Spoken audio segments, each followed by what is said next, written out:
지난 시간 우리가 교회 재정의 헌금에 대해서, 헌금의 원천, 교회 재정의 원천에 대해서 말씀드렸습니다. 교회 재정의 원천은 바로 국가 재정이 세금이라면 교회 재정의 원천은 헌금이라고 말씀을 드렸습니다. 헌금은 우리가 잘 알다시피 11조, 주일헌금, 감사헌금, 또 절기헌금, 또 목적헌금으로 선교헌금이라든지 구제헌금 등 여러 가지 다양한 성경에는 헌금들이 있는데, 그 헌금을 우리가 참 성도들이 드려서 하나님 나라 영광을 위해서 사용할 수 있도록 그것도 굉장히 중요하지만, 헌금을 우리가 드리는 것도 중요하지만 그 드린 헌금을 어떻게 잘 관리하느냐, 이것도 아주 중요한 내용이라는 사실입니다. 그래서 국가도 국가 재정에 주어진 재정을 잘 관리함으로 인해서 국가가 튼튼히 세워지고 이 많은 국민들의 생활 복지가 향상되고 하는 것처럼, 교회도 그 드려진 헌금을 어떻게 관리하느냐에 따라서 하나님의 뜻을 좇아서 하나님 앞에 영광 돌리는 그런 삶이 될 수 있다는 사실을 오늘 우리는 말씀을 통해서 다시 한번 확인해 보고자 합니다. 오늘은 교회 재정 관리의 원칙에 대해서 말씀드리겠습니다. 자, 지금까지 우리는 에덴교회에서 현대교회에 이르기까지 교회를 유지하고 성장시키는데 근본적인 영향력을 행사하는 것이 재정임을 우리는 알 수 있었습니다. 일반적으로 재정 관리라는 것은 국가나 지방자치단체, 교회가 공동체 자금의 수입과 지출에 관해서 그 모든 것들을 질서 있게 활동하고 있는 것을 질서 있는 경제 활동을 교회의 재정 관리라고 말할 수가 있겠습니다. 국가나 지방자치단체, 교회가 공동체 자금의 수입과 지출을 관리하는 데 있어서 그것을 질서 있게 그것을 관리하는 경제 활동을 바로 재정 관리라고 우리가 말할 수가 있겠습니다. 그러나 교회는 사람을 중심으로 하는 사단법인이고 하나님의 목적 사업을 수행하는 영적인 단체이므로 영리를 목적으로 하는 일반적인 사회 단체와는 근본적인 차이가 있는 것입니다. 오늘날 현대교회 재정 관리하는데 성경이 가르쳐 있는 바를 올바르게 인식하지 못해서 결국은 기업에게 원리를 도입하여 일반 재정과 교회 재정을 동일시키고 하는 데서 우리는 문제가 발생하고 있다는 사실입니다. 교회 재정 관리는 이윤을 추구하는 목적이 있는 것이 아닙니다. 세상의 모든 이 기업이라든지 일반 사경제에서는 관리 목적이 뭐냐? 바로 이윤을 추구하는 것이죠. 그러나 교회는 이윤을 추구하는 것이 아니라는 것입니다. 그래서 교회는 대형 교회처럼 규모가 방대해서 참 그것을 관리하는 것이 어렵다든지, 또는 개척교회에서 교회 재정이 결핍해서 문제가 되는 것이 아니라, 우리가 교회에서 지향하는 것은, 성경이 말하는 재정 관리는 하나님께 드린 헌금을 어떻게 효율적으로 그것을 하나님의 뜻과 방법대로 사용하는 데에 그 목적이 있다는 사실입니다.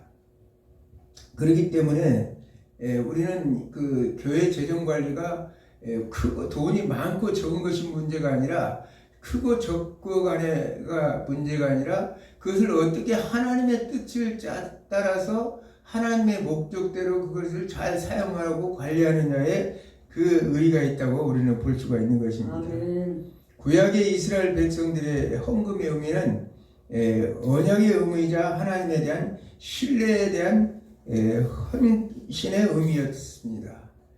구약에서는 헌금이 하나님 앞에 그 백성들이 드릴 때는 하나님과의 언약적인 의무관계도 있었지만 하나님을 향한 신뢰와 헌신의 의미였다는 사실이에요. 그러므로 이렇게 드려진 헌금은 거룩한 것으로 여겨져서 성물이라고 그러죠. 우리가 레위기 17장 30절에 하나님께서는 너희가 나에게 모든 바치는 헌물은 바로 성물이라 이렇게 말씀하고 있는 것을 봅니다. 그러면서 이 신명기 7장 6절에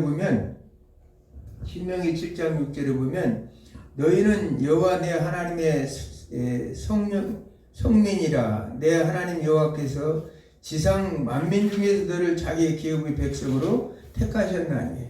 그러면 사람은 어떤데요? 사람도 하나님의 차원에서 본 거룩한 성민, 거룩한 성물과 똑같다는 거예요. 왜냐하면 거룩이라는 단어는 카도시예요. 히브리어로 카도시.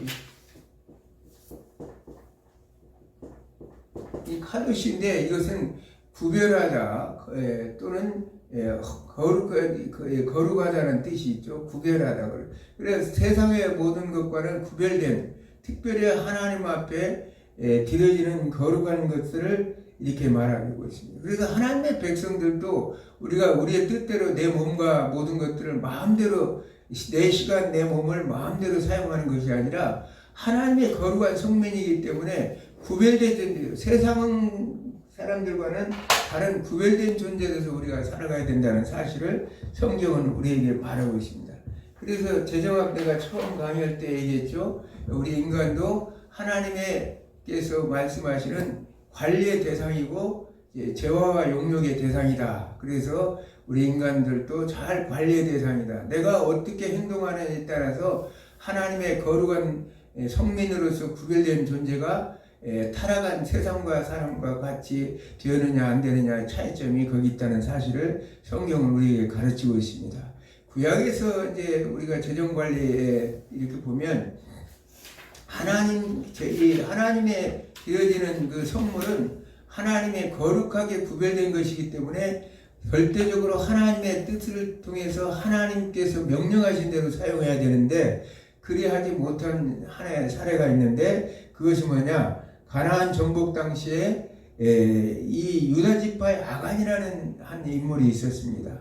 그런데 우리가 잘 알다시피 창세기에 보면 창세기 15장 16절에 보면 하나님께서는 이스라엘 백성들을 이제 앞으로 그 가나안 땅을 이스라엘 백성들에게 줄 텐데 아브라함과 언약을 통해서 그들이 지금은 아직은 아모리족 속의 죄악이 관영하지 못함으로 인해서 그들을 이제 하나님께서 애굽에 가서 400년 동안 그들은 종살이 하다가 광야에 출애굽을 시킴으로 광야에서 40년 동안 훈련을 받고 그 훈련 받은 이후에 그들은 가나안 땅을 향해서 들어가는 과정, 정복 전쟁에서 그들은 그렇게 요단강을 건너서 그렇게 철옹성 같은 도대체 오늘날 이 고고학자들이 볼 때는 도대체 넘길 수 없는 그런 여리고성을 그들은 하나님의 말씀에 순종함으로 인해서 다른 것이 없어요. 그 여리고성을 하루에 한 번씩 돌고 7번째 날 그들은 제사장이 양강나팔을 불고 7바퀴를 돌면서 무너지라고 외친 것밖에 없는데 소리치는 것밖에 없는데 결국은 그 철옹성 같은 여리고성이 무너졌다는 거예요. 그 다음에 정복지가 이제 아이성인데 아이성은 그 여리고성에 비하면 너무나 연약하고 별 볼 일 없었던 작은 성이었는데도 거기서 무려 그 성을 정복하기 위해 3,000명이 올라갔어요. 3,000명이 올라갔는데 그 거대한 여리고성도 아무런 문제 없이 그냥 무너졌더랬는데 3,000명이 올라갔는데 거기 가서 그 아이성을 지키는 사람들에 의해서 36명이 죽는 그런 일이 발생했다는 거예요. 이스라엘 백성들에 의해서는 정말 충격적이죠. 여호수아를 통해서 이스라엘이 행군을 하고 있는데 정말 앞으로 가나안 정복 전쟁의 처음 시작부터 이렇게 이스라엘 백성들이 그 작은 성 하나를 못 무너뜨리고 무너질 때 그들은 당황했을 거예요. 그러므로 인해서 그들은 이제 이스라엘 백성들이 이게 왜 이런 일이 일어났을까 이렇게 생각했다는 사실이에요. 그래서 여호수아 7장 11절에 보면 이스라엘이 범죄하여 내가 그들에게 명령한 나의 언약을 어겼으며 또한 그들의 온전한 바쳐진 물건을 가져가고 도둑질하며 속이고 그것을 그들의 물건을 가운데 두었느니라. 이 지금 이스라엘 전쟁은 가나안 정복 전쟁은 헤렘 전쟁이었다는 사실이에요. 헤렘 전쟁이기 때문에 그 정복하면서 이 드려지는 것들은 여호수아 신명기 7장 한번 읽어보겠어요. 신명기 7장 신명기 7장 1절에서 4절까지만 읽어보겠습니다.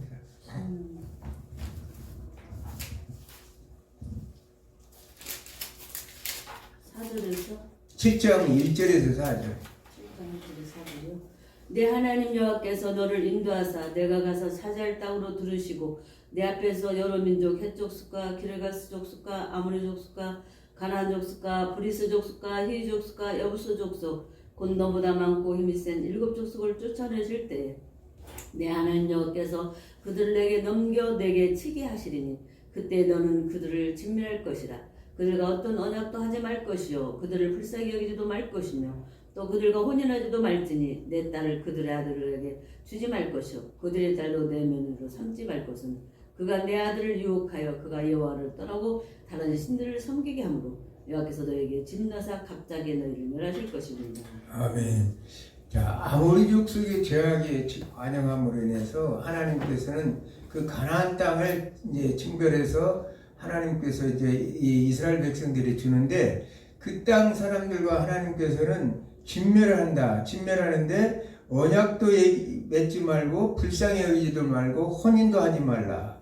이렇게 얘기하죠. 그 가나안 땅의 모든 진멸하다. 이게 이제 히브리어로 말하면 헤렘이라는 단어예요. 헤렘. 예.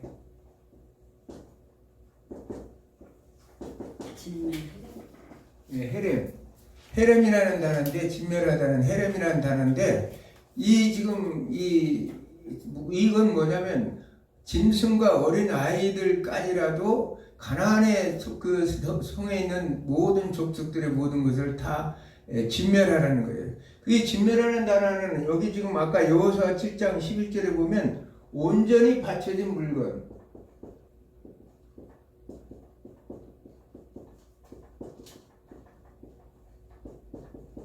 온전히 받쳐진 물건과 똑같은 말씀의 내용이 같은 내용입니다. 그러니까 이 헤렘이라는 단어는 하나님 앞에 가나안 정복 전쟁은 이 모든 가나안 족속들을 진멸해서 하나님 앞에 온전하게 바쳐지는 그런 마찬가지로 제물을 드리는 것 같은 그런 전쟁이었다는 거예요. 그런데 지금 누가 지금 이렇게 일을 벌였어요? 보니까 유다 지파의 아간이 신할 땅의 오단벌과 은 200세겔과 50세겔의 금덩이 하나를 훔쳤다는 사실이에요. 그럼으로 인해서 그 아이성의 실패로 36명이나 되는 이스라엘 백성들이 죽음을 초래하는 그런 결과를 가져왔다는 사실입니다. 여기에서 보듯이 하나님에게 드려지는 이 헌물을 잘못 드렸을 경우에 하나님께서는 결코 용서하지 않는다는 사실을 성경은 우리에게 가르치고 있는 것입니다. 이 헤렘 전쟁, 가나안 정복 전쟁은 우리가 생각할 때 불쌍히 여기지도 말라고 하나님. 왜냐? 그 어린 아이들로부터 짐승에 이르기까지 모든 것을 살려두지 말고 완전히 이렇게 다 없애라는 거예요. 왜냐하면 너희는 너희가 그들이 이제 내 하나님의 성민아 내가 여호와께서 지상 만민의 너희를 택하셨고 왜냐하면 그들의 올무가 될까봐 우상의 올무가 될까봐 제단을 헐며 모든 것들을 다 깨부수라고 이렇게 얘기하는 거예요. 그래서 이제 우리가 잘 알다시피 중앙 성소에 하나님께서 예배를 드리라는 것은 가나안 땅에 많은 흩어져 있는 산당에 있는 많은 우상들을 완전히 깨부시라고 얘기했는데 이스라엘 백성들이 점령하면서 그거를 남겨둔 것이 나중에 다 후환이 되게 했다는 사실을 우리가 알 수 있습니다. 자, 여기서 보듯이 우리는 헌물이라는 것, 하나님 앞에 드려지는 헌물은 얼마나 우리가 잘못 사용하면 이런 엄청난 결과를 가져온다는 사실을 우리가 알 수가 있는 거죠. 아멘. 우리가 재정관리라는 걸 이런 두려운 마음에서 해야 돼요. 아멘. 재정관리를 하나님 앞에 드리는 교회에다 드리는 헌금을 이거 하나님 앞에 이것은 하나님의 것이기 때문에 거룩한 성물이에요. 그냥 막 우리가 마음 놓고 쓰고 맘 놓고 먹고 마시고 즐기는 것이 아니라 하나님께서 말씀하신 용도로 써야 된다는 걸 성경은 우리에게 가르치고 있습니다. 자, 그러면서 사무엘상 2장에 보면 엘리 제사장의 그 아들 홈리와 비느하스를 우리가 알 수가 있죠. 자, 이 성전에 수종드는 여인과 그 제사장 아들인 자기들도 제사장 똑같은 제사장들인데 결국은 동침을 하게 되고. 읽어요? 아니요, 내가 그냥 이렇게 백성들이 동침하고 백성이 여호와를 제사하려고 가져온 고기를 제일 좋은 것을 골라가지고 거기서 골라내서 자기들이 하나님이 드릴 제물을 갖다가 자기들이 맛있는 것만 골라서 먹어버렸다는 거예요. 그러므로 해서 이 제사를 하나님께서 멸시했다고 이렇게 말씀하고 하나님이 하나님을 멸시하는 것 사건이 되었다는 거예요.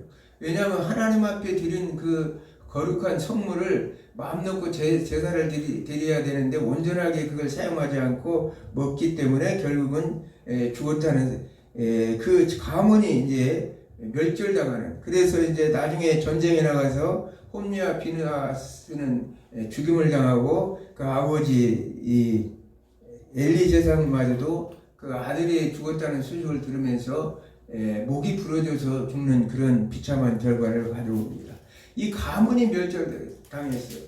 이다말의 가문인데 엘리 제사장은 이다말의 가문인데 그 당시 이 아론에게는 나답과 아비후와 엘르아살과 이다말 네 형제가 있는데 나답과 아비후도 하나님 앞에 번제단에서 불을 가져다가 그 제단에 불을 붙여야 되는데 향로에 불을 붙여야 되는데 그 아무 데서나 불을 가져다가 함으로 인해서 하나님 앞에 제사를 온전하게 드리지 못해서 불에 타 죽는 그런 불행한 일을 당했는데 지금 그래서 두 아들 엘르아살과 이다말을 계통으로 제사장 계속 쭉 흘러나오다가 이 홈리와 비느하스 때문에 결국은 이다말의 가문은 완전하게 자손이 끊기고 멸절당하고 결국은 사독 계열의 엘르아살 계열 이제 우리가 그 계열에 의해서 가문이 이어지는 걸 봅니다.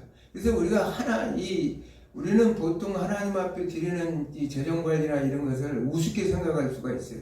그냥 가볍게 생각하고 드린 그 물질이니까 우리 것이라고 생각하는데 하나님은 교회에다가 헌금에 드리는 그 하나님의 헌물을 하나님께서는 그것은 내 것이기 때문에 그것을 내가 말하는 그런 말씀대로 용도로 사용하지 않을 때는 하나님께서 이렇게 엄하게 이 벌을 주고 심판한다는 사실을 성경은 우리에게 가르치고 있기 때문에 우리는 늘 항상 두려운 마음으로 그런 것들을 사용해야 된다는 사실을 우리가 알 수가 있습니다.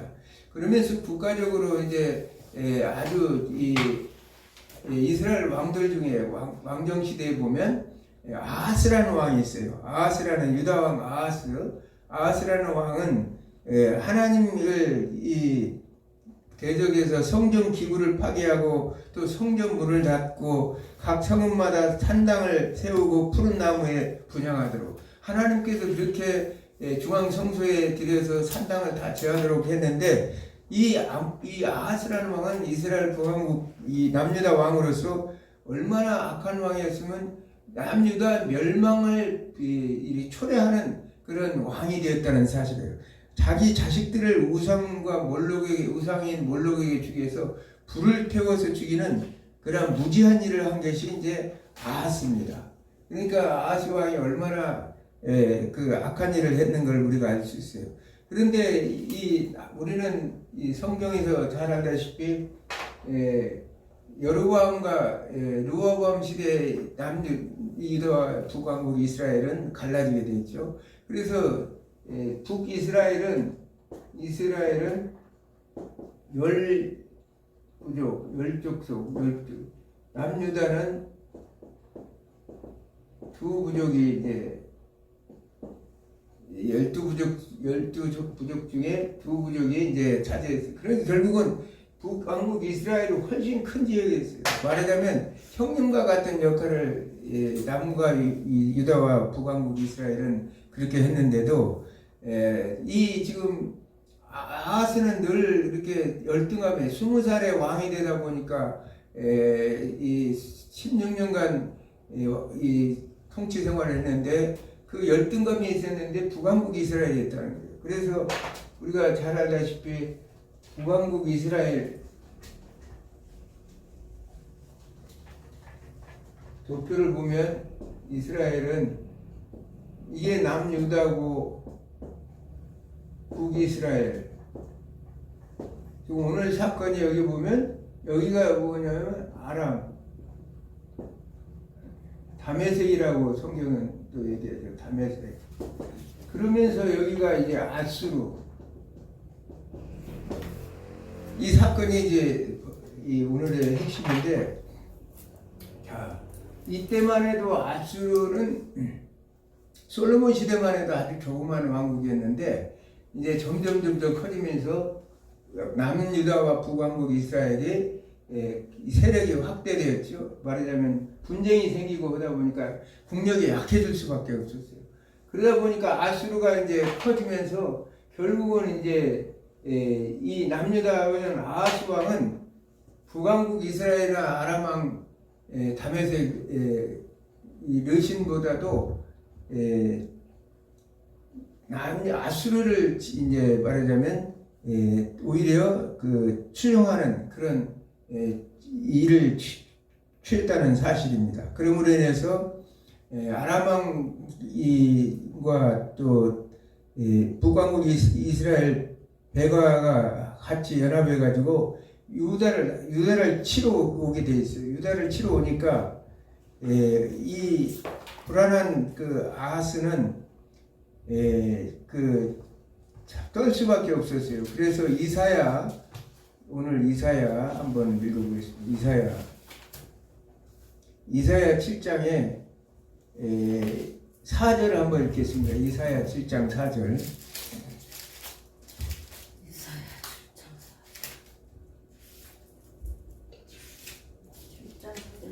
예.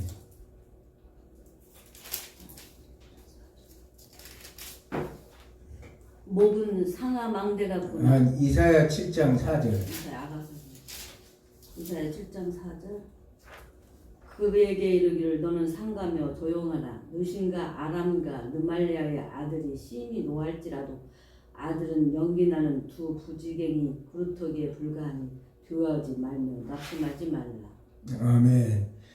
자, 이 아람왕 르신과 북왕국 베가가 동맹을 맺어가지고 남유다를 와가지고 침공해서 너는 아수르를 의지하지 말고 우리가 함께 연합해서 저 지금 북쪽에 있는 아수르와 대항해서 우리가 싸우자 하는데 그 말을 듣지 않았다는 거예요. 그러므로 인해서 이들이 쳐들어왔을 때 아하스가 이렇게 두렵고 떨고 있기 때문에 이사야를 선지자를 하나님께서 보냅니다. 그렇게 악한 아하스지만 하나님께서는 참 그 다윗 언약을 생각해서 그 하나님의 이제 이사야 선지자를 통해서 약속을 하기를 그들은 연기나는 두 부득갱이와 불과하니 두려워하지 말고 낙심하지 말라. 내가 너희를 보호할 테니 아무 걱정하지 말아라 이렇게 얘기하죠. 그런데 여기서 보면 이 아하스가 말하기를 11절부터 14절까지 한번 읽겠습니다.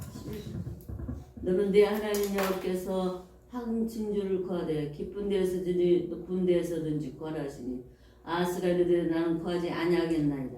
나는 여호와를 시험하지 아니하겠나이다 한지라. 이사야가 이르되 다윗의 집이여 원하건대 들을지어다.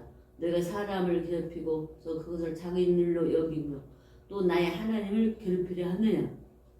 그러므로 주께서 친히 징조를 너에게 주실 것이라. 보라 처녀가 잉태의 아들을 낳을 것이요 그 이름을 임마누엘이라 하리라. 아멘. 오늘 보니까 하나님께서 그러면 그렇게 하는데도 하나님께서는 그러면 그러지 말고 징조를 하나 네가 구해라. 한번 구하면 내가 그것을 이제 듣고 너에게 그것을 징표로 이렇게 알려주겠다. 너를 보호해주겠다는 징표를 주겠다. 이렇게 얘기하니까 하는 얘기가 아하스가 이르되 12절에 나는 구하지 아니하겠나이다. 나는 여호와를 시험하지 아니하겠나이다. 굉장히 겸손한 말 같죠. 나는 여호와를 시험하지 않겠다.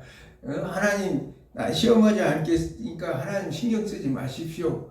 그러니까 하나님한테 이사야 선지자한테 하는 말이에요. 그러니까 하나님께서 이 이사야 선지자를 말하기를 보라 처녀가 잉태의 아들을 낳을 것이요 그 이름을 임마누엘이라 하리라 이렇게 말해요.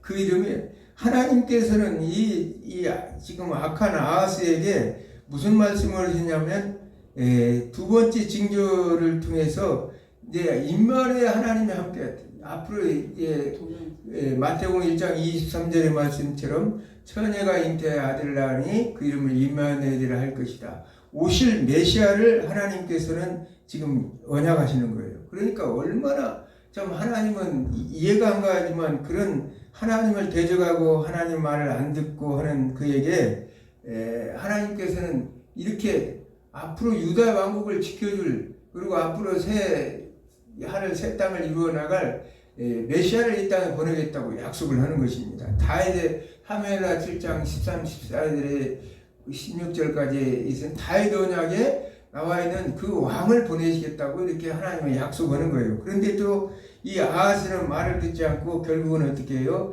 나는 아수르를 의지할 테니 걱정하지 마십시오. 그러면서 하나님보다도 이 세상을 선택했다는 사실을 우리가 알 수 있습니다. 그러다 나중에 이제 아수르 왕 디글랏 빌레셋이 이제 남유다를 이제 침공해 오죠. 침공해 올 때 또 이 남유다 이 왕이 그 돈을 여기서 보면 이게 열왕기하 16장 8절에 보면 그는 여호와의 전과 왕궁 복관에 있는 은금을 취하여 아수르 왕의 예물을 보냈다 이렇게 나오고 있어요. 그래서 그 오히려 지금 북이스라엘이나 이 아람 지역을 이제 공격을 해야 되는데 오히려 지금 이 역대하에 보면 이스라엘을 치러 와요. 그러니까 결국은 은금을 왕궁에 있는 하나님의 전과 왕궁에 있는 은금을 취해서 아수르 왕에 갖다 바치게 되죠. 그러므로 인해서 이 아수르 왕이 내려오면서 누구를 죽이냐? 아람 왕 르신을 이제 죽여서 결국은 이 지역까지를 아수르가 아람 지역까지 이제 먹었어요. 그러면 남은 것은 이제 북왕국 이스라엘이에요. 우리가 생각할 때 참 이 사람들 말이 맞아요. 북왕국 이스라엘 베가나 의신 말들이 이렇게 연합해서 있어야 아수르로부터 공격을 당하지 않고 같이 힘을 모으는데 여기를 의지해버리니까 결국은 아람이 물러나고 720여 년에 북왕국 이스라엘까지 멸망을 당하죠. 멸망을 당하니까 결국은 히스기야 왕 때는 결국은 남유다가 이제 참 처참하게 이제 공격을 당하는 그래서 얼마나 사내립이 내려왔을 때 히스기야 왕이 벌벌 떨었습니까? 그 또 굉장히 모욕적인 말을 많이 했죠. 그런데도 히스기야가 아하스와 다른 점은 뭐냐면 히스기야는 하나님을 의지했다는 거. 그러므로 하나님을 의지함으로 그가 하나님 앞에 기도하고 간구함으로 사내립이 데리고 왔던 그 아수르 왕 사내립이 데리고 왔던 18만 5천 명이 하루 사이에 전멸당하는 그런 일을 겪었고 그가 이제 돌아가서 결국은 자기 아들에게 이 사살을 당하는 그런 일을 당하는 걸 봅니다. 그러면 여기서 제가 얘기하고자 하는 오늘 본문의 내용은 이렇게 해서 왕궁을 다 모으고 쳐부수니까 이 아하스가 어떻게 다메섹에서 누구를 만나냐면 아수르 왕 디글랏 빌레셋을 만나러 갔다는 거예요. 만나러 가서 보니까 그 아람 지역에 어마어마한 재단이 있다는 것을 보고 야 이렇게 큰 나라들은 재단이 이렇게 생겨서 아마 재단을 잘 쌓아서 자기 나라를 지켰나 보다 생각해가지고 거기에서 재단을 이렇게 모양을 떠서 거기에서 우리나라도 가서 이 재단을 쌓아야 되겠다 해서 그것을 복사하게 만들어가서 제사장 우리아에게 갖다 보내줍니다. 그러면 우리아가 제사장 아니에요. 제사장이면 왕이 아무리 그래도 목숨 걸고 이건 하나님의 전을 무시해서는 안 된다고 목숨을 걸었어야 되는데 우리아가 그걸 그대로 받아다가 그 이방 제단을 쌓았다는 거예요. 이방 제단을 쌓음으로 해서 이 성전 이제 우리 하나님 여호와의 성전 기구를 파괴하고 성전 문도 닫게 해서 백성들이 이제 여호와의 전 제단에 가서 예배를 드리지 못하고 이방신의 제단에 가서 할 수 있도록 그렇게 했다는 사실을 우리가 알 수 있습니다. 이것을 통해서 볼 때 결국은 아까도 얘기했지만 남유다도 이제 하나님의 진노를 받아서 멸망의 일로 가는 거죠. 아까 예수님 하나님이 말씀하신 대로 임마누엘 하나님이 오실 길을 열어놨다는 사실을 우리가 생각해 볼 수가 있습니다. 이렇게 악과 불신앙 속에 있던 이 아하스는 죽은 이후에도 그래서 자신들의 조상들의 묘에 가지 못하는 그런 수모를 당하는 일을 성경은 기록하고 있습니다.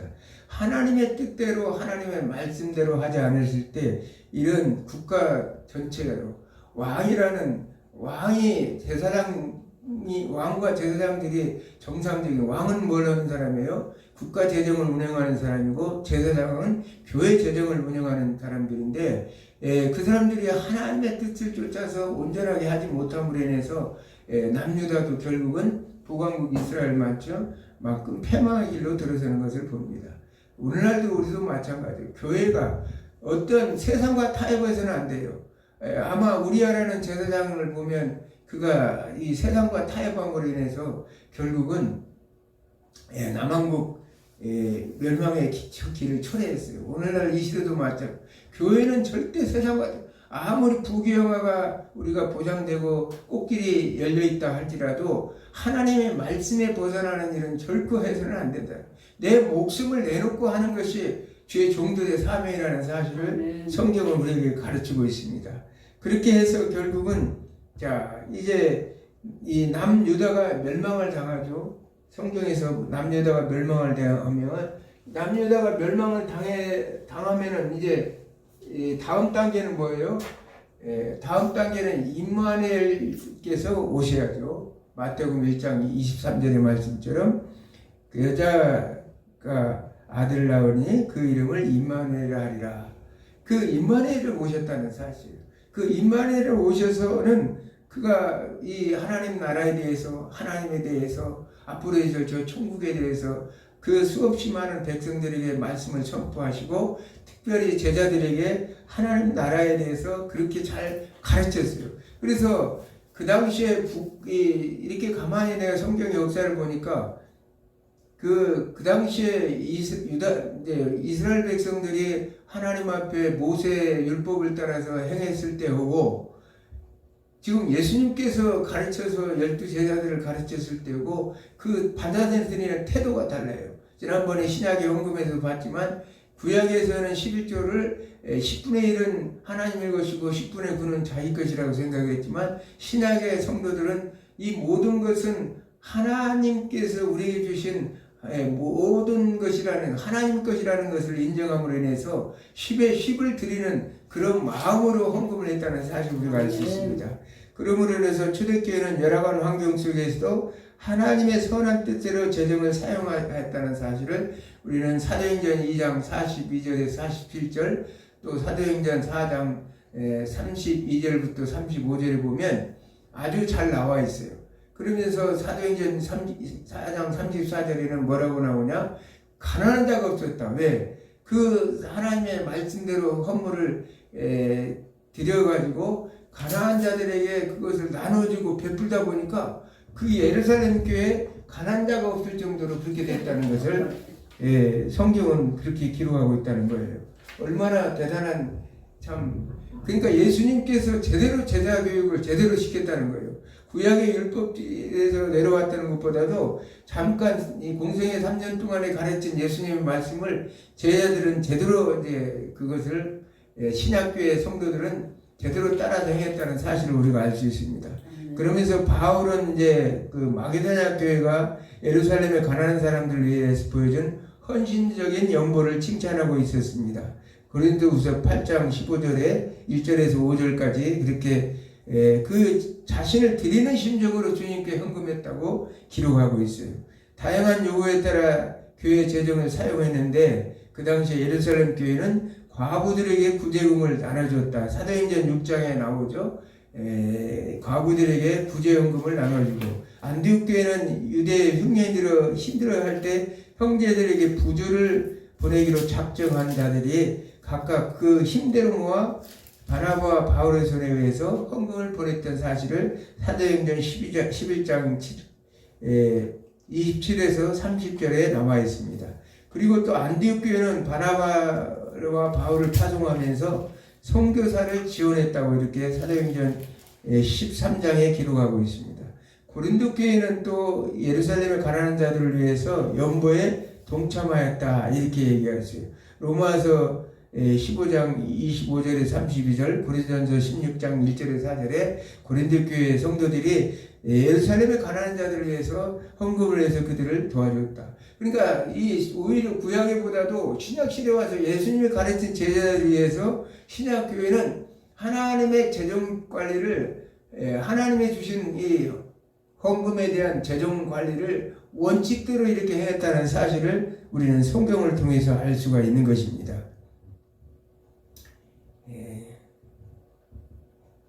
빌립보 교회는 바울의 선교 사역을 물질적으로 지원했죠. 그래서 바울이 하는 얘기가 이것은 받으실 만한 향기로운 제물이여 하나님을 기쁘시게 한 것이라고 빌립보서 4장 18절에 이렇게 기록하고 있습니다. 빌립보 교회에서 이렇게 했다는 거예요.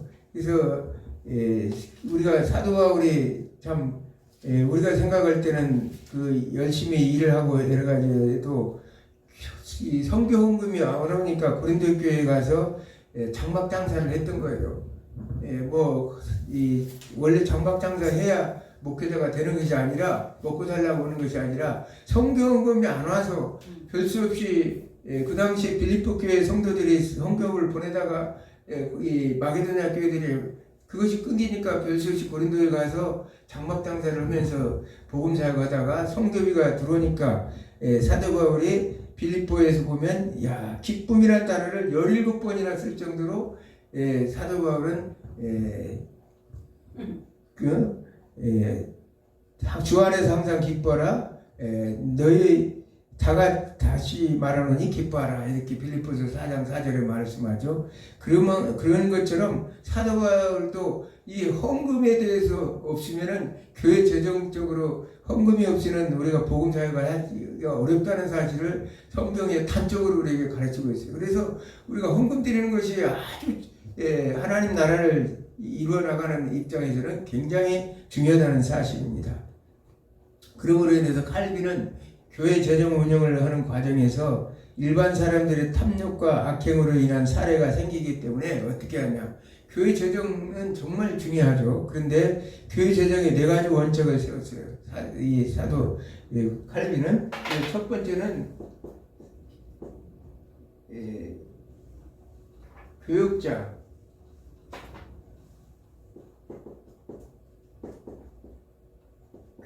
사례금 25%. 안 주네. 그리고 구제비, 사회복지비죠. 이게 25%. 성전, 교회 관리비 25%. 그 다음에 선교비의 25%를 사용하도록 이렇게 칼빈 같은 경우에는 그런 재정의 원칙을 이렇게 재정관리의 원칙을 운영하는 원칙을 이렇게 세우는 걸 봅니다. 왜냐하면 교회 재산은 어떻게 운영되고 분배되는가에 따라서 교회 재산을 감추거나 낭비하는 행위를 한다면 그것은 살인죄에 해당된다고 사도 칼빈은 그렇게 얘기할 정도로 강력하게 교회 재정관리에 대해서 얘기했던 것을 봅니다.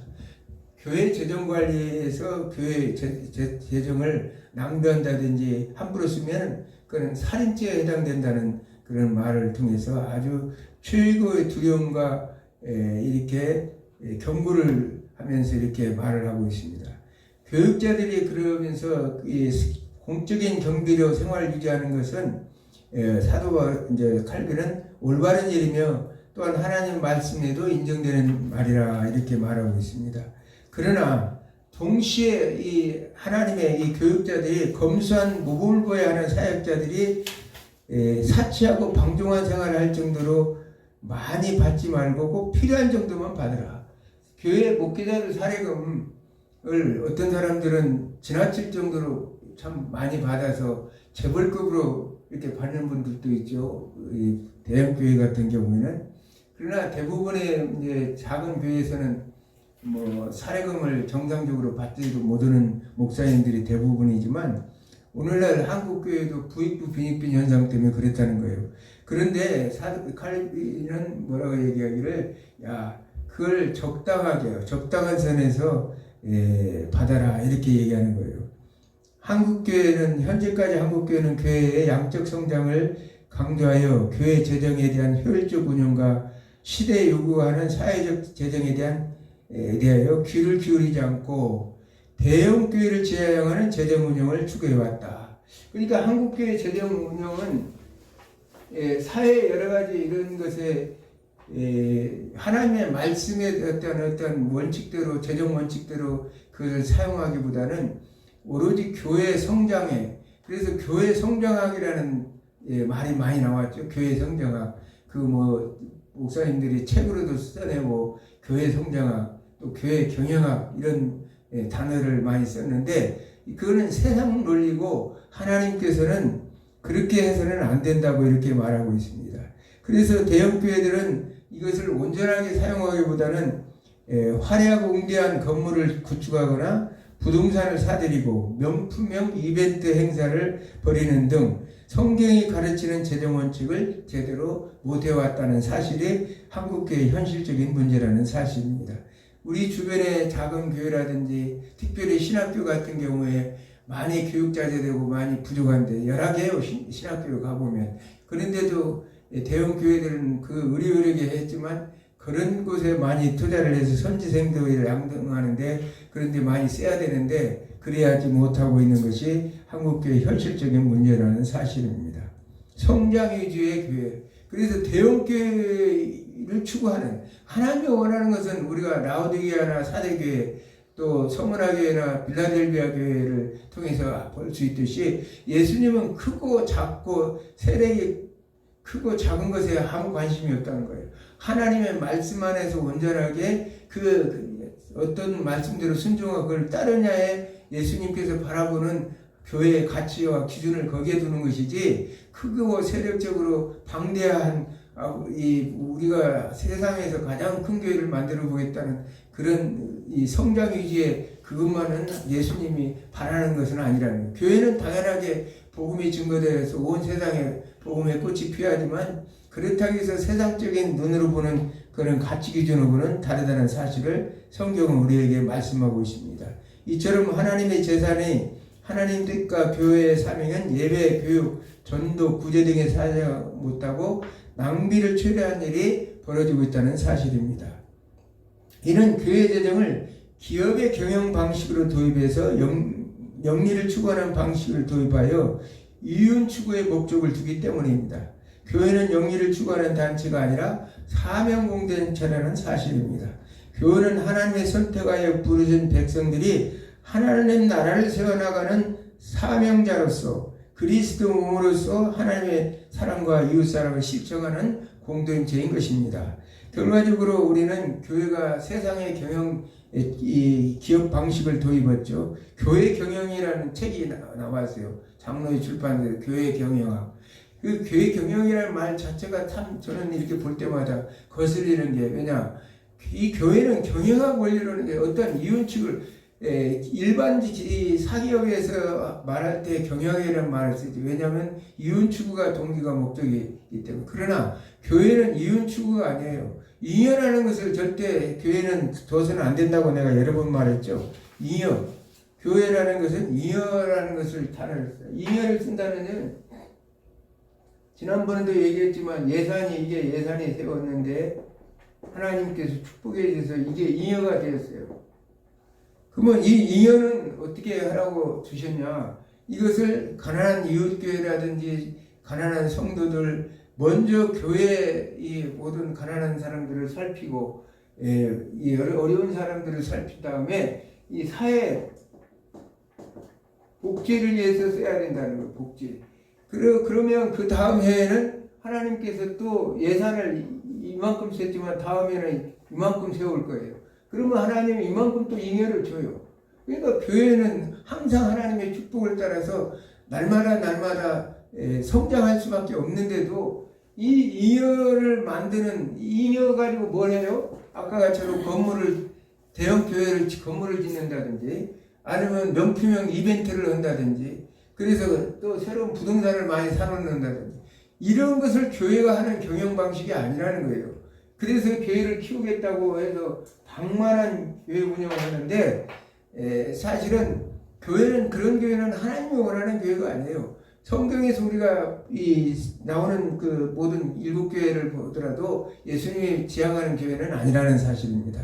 그러므로 인해서 우리가 이 교회 예산을 어떻게 효율적으로 운영하고 교회 재정 문제를 어떻게 잘 분배해서 이런 효과를 잘 낼 수 있도록 하는 것이 교회 재정 관리의 목적이라는 사실을 봅니다.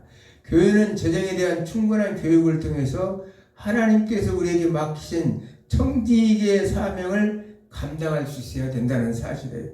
그래서 충분한 교육을 받아서 목회자들이 우선 먼저 하나님께서 우리에게 주시는 말씀이 무엇인지를 알고 그 말씀을 좇아서 그대로 행하는 것이 교회의 목적이고 하나님의 뜻이라는 사실을 알 수가 있습니다. 헌금은 예배와 구제 목적 외에 선교와 교육 등 다양한 목적에 하나님의 뜻에 따라 맡겨진 자금을 하나님 영광을 위해서 효율적으로 관리하여 효용 극대화를 시키는 데 있다. 헌금은 재정관리를 통해서 하나님의 목적대로 그 맡겨진 자금을 잘 운영 관리해서 모든 것들을 잘 골고루 효율적으로 사용하는 데 목적이 있다고 볼 수가 있는 것입니다. 원래 교회 재정은 만나의 법칙이 적용되는 것입니다.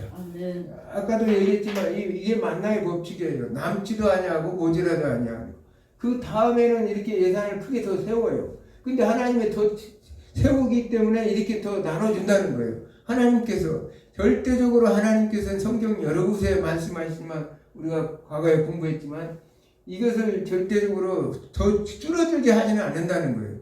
그러므로 인해서 만나의 법칙에 대해서 남지도 아니하고 모자라지 아니한다.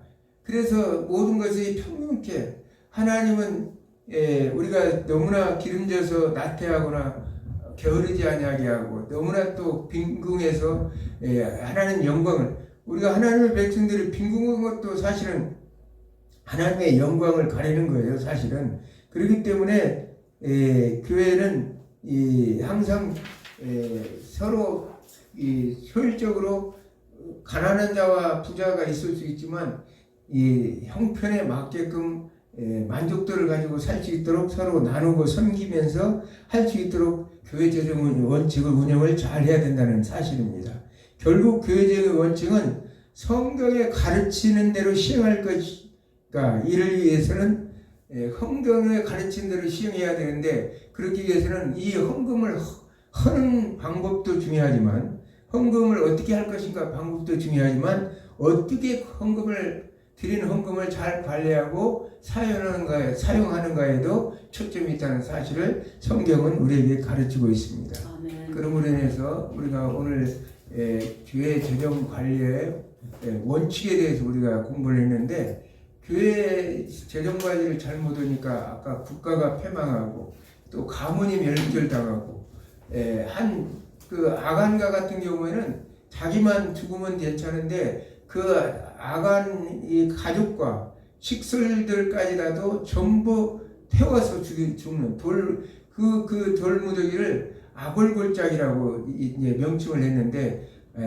그 이스라엘 백성들이 그 아간의 하나님의 명령대로 정말 해렘을 당한 거죠. 해렘을 결국은 아간이 해렘을 해야 되는데 자신이 스스로 해렘을 당하는 일을 당한 것이 아간이에요. 그만큼 이 하나님의 헌금 관리라는 건 이렇게 중요하다는 사실을 알 수 있습니다. 예수님께서는 아골골짜기에서 결국은 십자가에 못 박혀 죽으심으로 자기의 모든 것을 내어주심으로 인해서 온 인류를 구원했는데 이 아간은 자신이 거꾸로 거기에서 돌무덤에 돌에 맞고 불에 태워 죽는, 온 가족들이 함께 죽는 그런 이 우를 범하는 그런 일을 한 걸 봅니다. 한국교회가 우리가 명심해야 될 것은 하나님께 주신 이 헌금들을 먹고 마시고 즐기고 여러 가지 하는 명품 이벤트나 하고 여기에 써서는 결코 안 된다는 거예요. 돌아봐야 돼요. 가난한 이웃교회, 주변에 많은 어려운 사람들, 이 사회의 문제가 무엇인지를 돌아볼 줄 아는, 그러므로 인해서 하나님 나라가 날마다 팽창되고 우리 주님이 오시는 그날 우리는 다 같이 한 몸 한 뜻으로 하나님 나라에 전진해서 영광을 누리는 그런 삶이 되는 것을 우리가 알 수 있습니다. 오늘 또 한 주간 이 말씀을 통해서 여러분들이 생각하고, 참 재정이라는 것이 굉장히 여러분들은 재미가 없을 거예요. 왜? 재미가 없지만 이거는 가장 귀한 말씀이고 반드시 알아야 할 말씀이기 때문에 제가 전하는 것입니다. 그렇기 때문에 한 주간도 여러분들의 말씀을 묵상하고 승리의 삶이 되기를 주님으로 축원합니다. 아멘.